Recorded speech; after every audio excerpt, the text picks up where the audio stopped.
What's going on, ladies and gentlemen? We're back again with another video. Egal Talks Football. I don't know if this is episode 9 or episode 10 for the January transfer window, but damn, ladies and gentlemen, we got ourselves a problem. We got ourselves a very interesting potential solution, and we're linked to Napoli forward Kvaratskhelia. Yes. Also, looks like he could be available for a reasonable fee this transfer window. But we also have a situation where we're hearing rumors about FFP, all these other things. I'm going to clear all of that up in this video. But before we go any further, please do hit that like button. Please do hit that subscribe button. And let's get this video past at least 180 likes. Do me a favor. I'll catch you guys as soon as we get back from this break. You already know what it is. Egal Talks Football. Bang, ladies and gentlemen.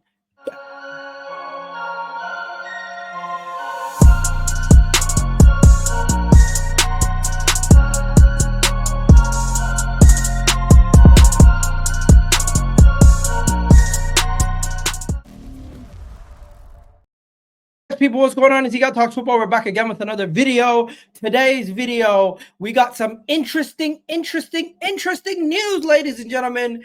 Interesting news. Should I start with the good stuff or should I start with the bad stuff? You know what? I am going to start with the bad stuff. And what we're going to talk about is none other than FFP. Yes, FFP, aka PSR, aka profit and sustainability restrictions.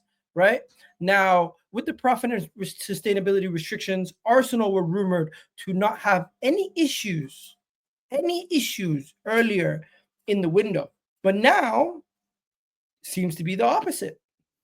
And now let me show you guys what I mean. So this video, this post came from Samuel McBell, speaking about the potential signing of Alexander Isak and saying that Arsenal need a striker and haven't signed one. A piece of why they haven't signed one yet is funding a move for Alexander Isak will run into financial difficulties. Arsenal are open to spending 100 million again, but have to create creative in the market to do so. So Arsenal are trying to pursue Alexander Isak and know that he has a ridiculous transfer fee. But if we were to pull the trigger on Alexander Isak, it would cause significant financial implications to Arsenal Football Club. But the person who wrote this article, Samuel McBell, contradicts what he said recently. And what he said recently, Samuel McBell, if I can find it, is this. He said this on the 31st of December, New Year's Eve. He said that on whether Arsenal can spend money in January. Yes, money won't be an issue while complying to PSR regulations remains a focus. Arsenal are well within the constraints, meaning restrictions they set on spending will be their own. So meaning the Cronkies and the ownership and the people running the club are the ones that are restricting Arsenal from being too aggressive, too heavy spending, too open with the checkbook. And maybe it is because of past misses like Pepe. Maybe it is because of past mistakes that we've made in the team and some of the construction.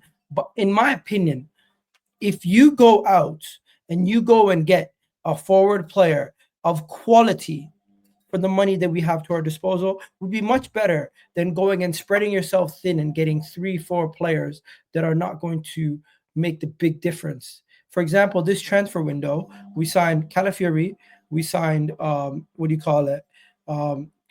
who else did we sign? We signed Raheem Sterling and Neto on loan, and of course there was one more, Mikel Moreno. None of those players played in the most recent Carabao Cup game versus Newcastle, just to show you the lack of impact some of them have had. Now, I'm not writing off Mikel Moreno and I'm not writing off Calafiori, but our transfer window as late has not been that good. And the reason why I speak about PSR and all these other things is because it doesn't make sense. Because one of the leading financial experts in the world of football has recently come out and said that Arsenal do not have any PSR restrictions, assuming the same level allowed dedication to 2024-2025 suggests that Arsenal could have losses massive losses of over 164 million and still be within PSR. So I don't understand why this PR bullshit is coming out where Arsenal are struggling with finances, because we clearly are not. We clearly are not. So I don't understand why this has been raised and they're bringing attention to this bullshit. Because in my opinion, it should not be a problem. It shouldn't be a problem at all. But fair enough. They brought it up. We have to discuss it. Now, in the meanwhile, behind the scenes, there are some things that are happening at Arsenal. And one of those things that we need to speak about is potential contract renewals. Now, I didn't get a chance to speak about this on the previous video, but we're going to have to speak about it right now. Rejection. We've got a rejection. Yes, Leandro Trosssard has rejected Arsenal's most recent contract offer, which negotiation has broken down during the Christmas period. Reportedly, Arsenal have offered Trosssard a new deal during the Christmas period, which he has rejected. He is open to a move away from Arsenal. He wants more game time. He wants to be a week in, week out starter. And if he was to go to Saudi Arabia, for example, he would get that wish. So at this moment in time, Leandro Trosssard, he could be on his way out of Arsenal in the foreseeable future. Now, we know one person who's left Arsenal recently is none other than Edu. And with Edu leaving Arsenal, there's an open job. And we already know in the last video, one of the leading candidates to get the job is Thomas Rosowski, former Arsenal player. Now, the current interim, since Edu has left, is his second in command, Jason Ato. Jason Ato is growing his role and currently viewed as a genuine contender for the role. And this to me is concerning, because if Jason Eto becomes a genuine contender for the job and gets the job, now we'll have Richard Garlick, we'll have Jason Eto, we'll have Tim Lewis, all these people making decisions, footballing decisions, and we could find ourselves in a situation quite quickly where we have a lot of risk adverse people who don't have the personality and the aura to get decisions done, to get things over the line that we need done. And it could give us a situation where we are going to potentially put ourselves in a situation where we're going to have people who don't have the level of experience needed to get us the job done. Now, I don't know enough about Jason Eto, but one thing I do know, if you were to bring the guy from Brentford, if you were to bring the guy from Real Sociedad, if you were to bring Luis Campos, if you were to bring in somebody who has the gravitas to go up against some of the decision makers at Arsenal and say, no, we need this, then maybe. But a person who was handed the job and raised throughout the ranks might have a level of loyalty to the higher ups at Arsenal and might not challenge their opinions as much. Because, for example, if I was your understudy and you brought me up to a certain level, I might not be willing to go up against you on decision making as much as somebody who's new to the building and doesn't have any loyalties to anybody. And maybe we need a little bit of that. Maybe we need a little bit more people butting heads to get things done, because sometimes we are too slow in the transfer window. Sometimes we are too risk adverse, and it costs us opportunities that are in front of us. Bruno Guimaraes, for example, Alexander Isak, for example. These are players that we could have got for much cheaper prices, but we didn't pull the trigger. We just didn't pull the trigger. Now, enough about that. Time to talk about one of the main reasons why we are here. One of the main reasons why we are here today. One of the main reasons why we are here today is because there's a certain player in Italy, in Napoli specifically, who is available this January window. Yes, Kvaratskhelia, the winger from Napoli, is available this January window, reportedly for 80 million euros. That is the ticket price. That is 67 million pounds plus a potential wage bill of maybe 220 million. That's what he would cost you. This is a guy who gets you double-digit goals, double-digit assists, season in, season out. A dangerous winger, somebody who can create, somebody who can score, somebody who can drive the ball from deep and cause havoc against low blocks, against mid blocks, and can just on the counter destroy a team. He single-handedly is a left-hand side version of what we currently have with Bukayo Saka. He will do everything you need to drive the team forward to get those winners. And he is one of the players who led Napoli to go and win their most recent Scudetto after 30 plus years. If we were to able to get this guy, he would be one of the missing pieces to the puzzle. Now we still need to go and get a striker, but with Kvaratskhelia, I have a lot more hope in this team doing something from now to the end of the season. Now, the rumor is that Kvaratskhelia wants to leave Napoli. The player does not plan on signing a new contract at the club, and PSG are currently the favorites.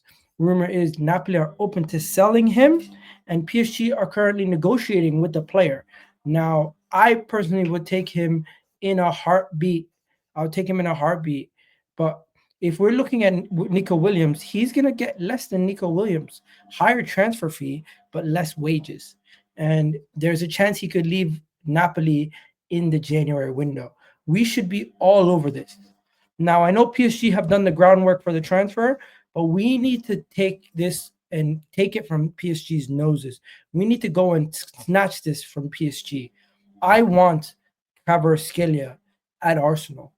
Forget about Nico Williams. Forget about anybody else. I know PSG have open negotiations, and they're even considering including Skriniar plus cash in the deal. Surely there's somebody in our team that Napoli would be interested in, and surely there's something we can negotiate with them also. I would go and I would hijack this deal from PSG. Arsenal need to go hijack the deal from PSG and try to get Kvaratskhelia at Arsenal. Fabrizio Romano has even reported and said PSG and Napoli are direct contact for Kvaratskhelia as the French club want the transfer to happen now. Now, I don't understand why PSG are so urgent to get this deal done, especially when they have Borcola, who's already playing in that left wing position. But I get the quality that this guy has, the chance creation that he creates, the amount of goals that he scores. He's not that good aerially, and he's not really like somebody who gives you a lot of defensive actions. But everything else in his game is there and there in abundance. So it is going to be very interesting to see where things go from here. But ladies and gentlemen, that is pretty much it. That is pretty much it. Now, Arsenal do play Manchester United on Sunday. I will be doing a video later tonight, Vibes from the Six, discussing that. Plus, it looks like Liverpool. Forget about Liverpool. Manchester United. It looks like it looks like Manchester City. Meeting business, ladies and gentlemen. They could be already getting their third January transfer signing close to being through the door, and we're still out here not even getting our first one done. Unbelievable. But yeah, ladies and gentlemen, I'm gonna have to wrap it up there. I got my nose clogged and I'm not feeling so well right now. But love for the love, people. Hopefully you guys enjoyed this video. Hopefully we can catch you on the next one. And you guys already know. So there you go, have it. Fabrizio Romano says that Kvaratskhelia is available and he could be going for 80 million euros. Arsenal should be all over that. Actually, everybody who needs a left winger should be all over that. And that's a lot of the teams in the Premier League. So we should try to beat them to the punch. Will we? That's a conversation for another day. But PSR and FFP is not a problem for Arsenal. I'm out of here, people. Hopefully you enjoyed this video. Leave a comment down below. Let me know what you guys think. And I'm out. Peace.